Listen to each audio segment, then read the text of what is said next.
Fala, turminha, tudo bem com você? Você que chegou aqui na sua plataforma Gonçalves Dias tem a obrigação de apertar bem aqui e seguir essa página. Aqui tem uma videoteca incrível de preparações, de resolução de questões, tudo voltado para você que quer mandar muito bem no Enem e na UEMA, tá? Eu sou o professor Saulo Formiga, sou professor de Geografia e Atualidades da plataforma e estou aqui em nome do Governo do Estado do Maranhão, da Secretaria de Estado da Educação, tratando aqui, claro, dos assuntos mais recorrentes do Enem, escolhendo a dedo cada questão que a gente vai trabalhar aqui com vocês em cada vídeo, nesse que é o maior e o melhor preparatório para o Enem e para a UEMA do Maranhão. Então, vem com a gente que tem muita coisa boa aqui para você aprender hoje, ok? Não esquece, hein? Aqui no link, na descrição deste vídeo, você vai obter o material desta aula e assim, em cada vídeo nosso, os materiais pertinentes para o seu acompanhamento. Não esquece de deixar a folha em branco ao lado e fazer, portanto, as anotações necessárias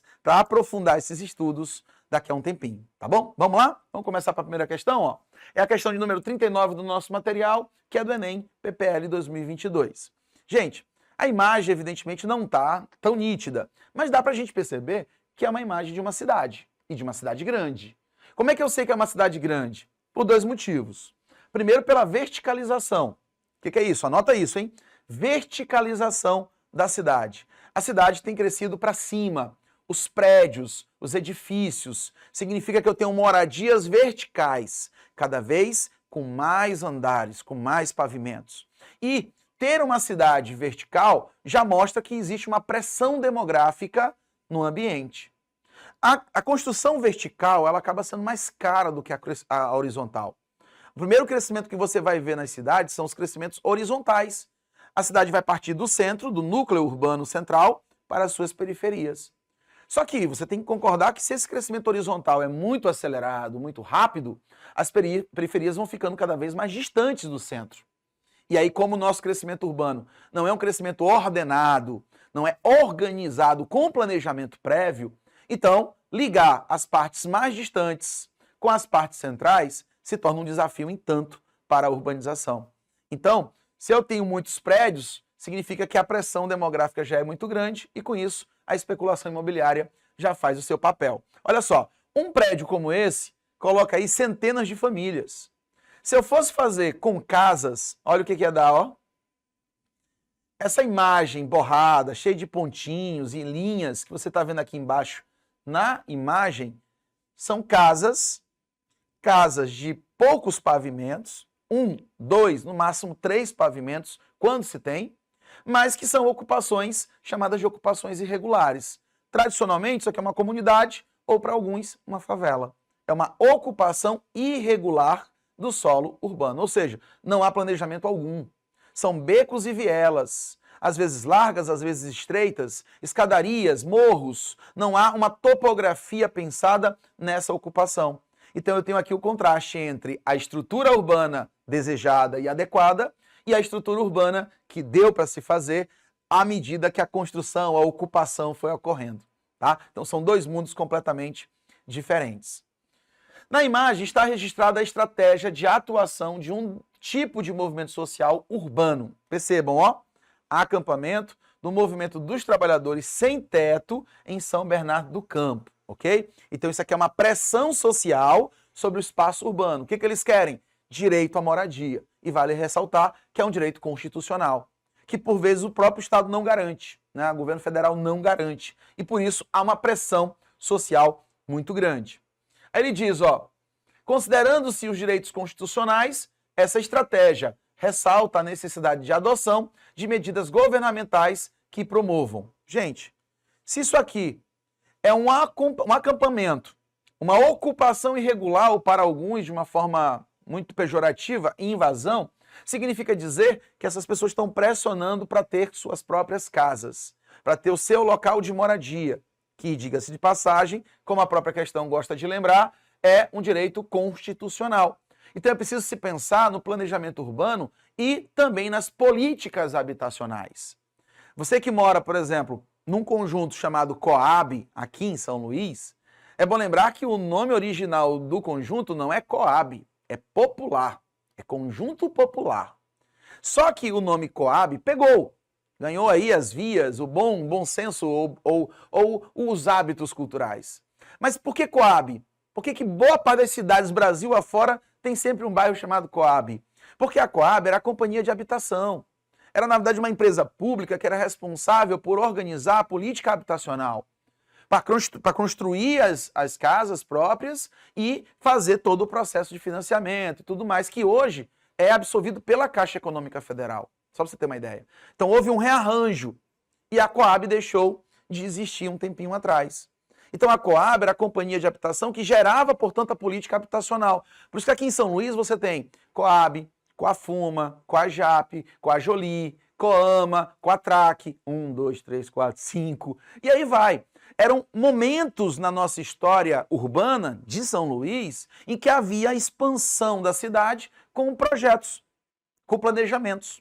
E a cidade foi planejada. Em boa parte dela, houve planejamento da sua ocupação. Só que a velocidade foi tão intensa que o planejamento daquela época, evidentemente, não vai dar conta de atender às necessidades hoje. Então não houve um dimensionamento adequado por conta da velocidade e por conta da intensidade. Só que a questão pergunta especificamente o seguinte: com base no direito constitucional, essa estratégia ressalta a necessidade de adoção de medidas governamentais que promovam, letra A, controle de fluxos emigratórios. Emigração significa saída de pessoas do teu país. Imigração, entrada de pessoas. Se eu tenho a saída de pessoas do Brasil, isso não vai afetar a política habitacional dentro do contexto que a questão traz. O contexto está dizendo o seguinte, olha, eu preciso de uma política habitacional porque tem mais gente do que a cidade consegue abrigar, ok? Imagina, você está bem na sua sala, no seu quarto, assistindo esse vídeo. Pensa comigo, quantas cadeiras tem na mesa da sua casa? A mesa que vocês almoçam, quantas cadeiras tem? Provavelmente, vamos dizer assim, de uma forma regular, você tem um número de cadeiras em razão do número de pessoas. Se eu tenho 4 pessoas em casa, eu devo ter pelo menos 4 cadeiras na mesa. Vamos pensar assim, dentro do padrão? Se chega, por exemplo, um tio com seus filhos e a sua esposa, então são mais 4 pessoas, para almoçar, para jantar junto com vocês, não vai ter lugar para todo mundo na mesa. Então, na minha casa, normalmente, o que a gente faria? Um comeria no sofá, o outro iria para o quarto, o outro iria para o terraço, enfim. A gente ia se distribuir para sentar e almoçar em lugares que pudessem acomodar, tendo estrutura ou não. Então tem um que senta ali no chão, bota o prato na mão e come para poder ficar conversando. Essa adaptação da nossa casa, eu posso transferir para a cidade. Aquelas pessoas que na foto estão nos prédios, estão nas construções dentro do planejamento urbano, elas estão sentadas à mesa. As pessoas que estão em invasões, em ocupações irregulares, em comunidades, como queiram chamar, são pessoas que estão ocupando lugares da cidade, mas que não têm a estrutura adequada para isso. Então é uma espécie de adaptação forçada que deixa eles, portanto, vulneráveis. Então é preciso pensar a cidade, desculpa, apertei aqui o botãozinho e acabei indo direto para a resposta. É preciso pensar a cidade dentro do acesso a moradias de forma adequadas. Porque eu não posso permitir que esse fluxo aqui, extremamente discrepante, extremamente contrastante, permaneça. Então o ideal é criar uma política habitacional que possa fazer com que essas pessoas sejam retiradas desses espaços inadequados e possam ser absolvidas. Ou construir dentro desse espaço, se for, portanto, suficientemente adequado dentro das políticas públicas, construir nesse espaço moradias de maneira correta, de maneira adequada, para ser funcional à própria cidade. Então é pensar nas políticas habitacionais. Dissolução da propriedade privada. Eu não posso fazer isso, até porque isso é contra a própria Constituição. Descentralização de espaços de lazer. Não, na verdade, as pessoas não moram por conta do espaço de lazer. O espaço de lazer nem é prioridade nesse caso, porque as pessoas não têm nem sequer acesso à moradia própria. E letra E, restrição ao processo de verticalização, que não é necessariamente restrição. O que eu tenho aqui é fruto, inclusive, da distância socioeconômica entre esses dois mundos. Então, à medida que as pessoas forem profissionalizadas, qualificadas, elas vão entrar no mercado de trabalho, vão ter acesso a salários maiores, e aí vão poder pagar por habitações mais estruturadas. Enquanto isso não acontece, eu preciso de políticas que facilitem isso. E aí tu vai anotar bem do ladinho uma coisinha. Olha a dica. Pensou em planejamento urbano moderno, atual, no Brasil, e que fale das moradias, coloque aí do lado, programa Minha Casa Minha Vida. Foi uma revolução para o nosso país.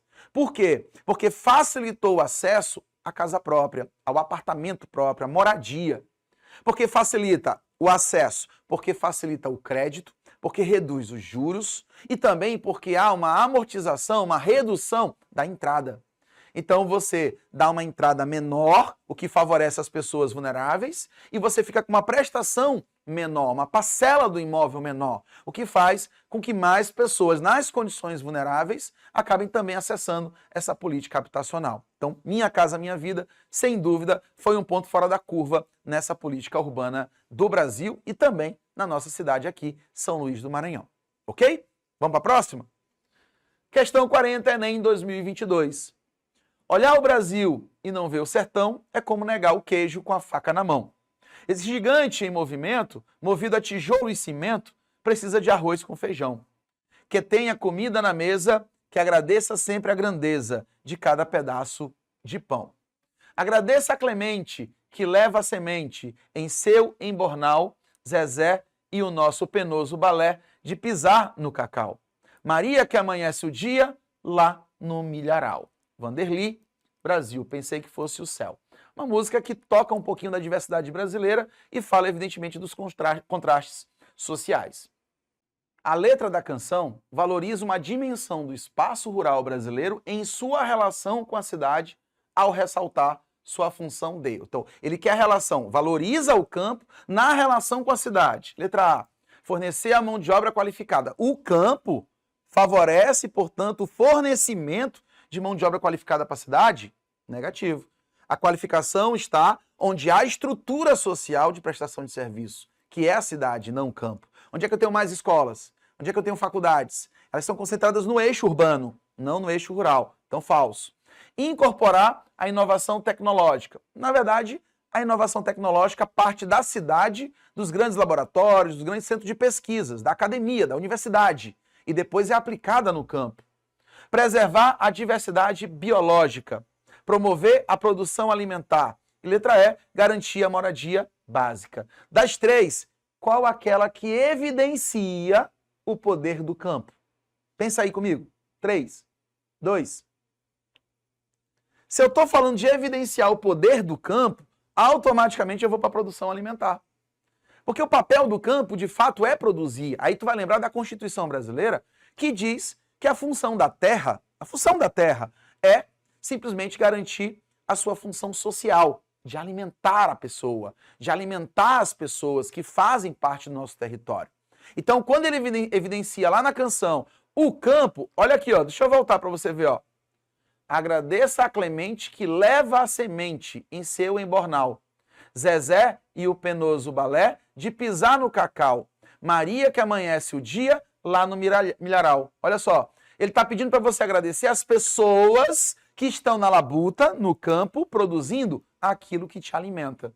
Então, evidentemente, não dá para duvidar da letra D. Então, ele está evidenciando a capacidade do campo de alimentar as cidades através da produção rural. E aí tem um detalhe importante.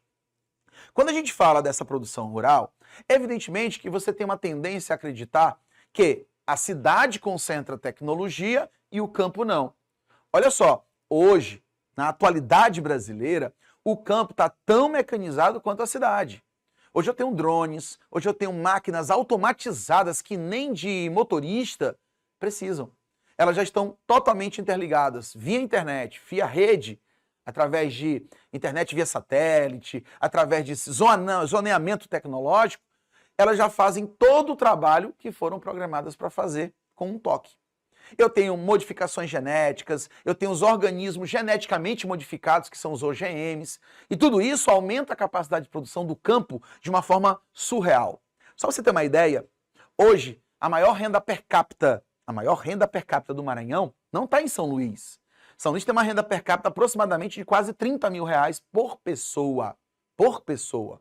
Pega o PIB e divide pelo número de pessoas que estão em São Luís. 30 mil reais. Hoje, o maior PIB per capita do Maranhão está em Passo Fragoso.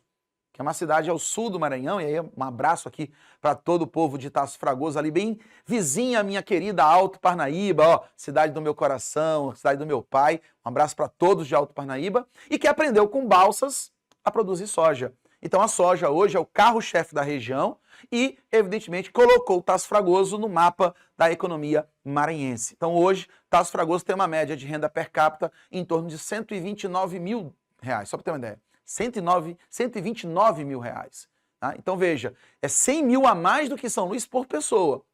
Ah, Saulo, mas Taço Fragoso é uma cidade pequena, tem aí seus 20 mil habitantes aproximadamente.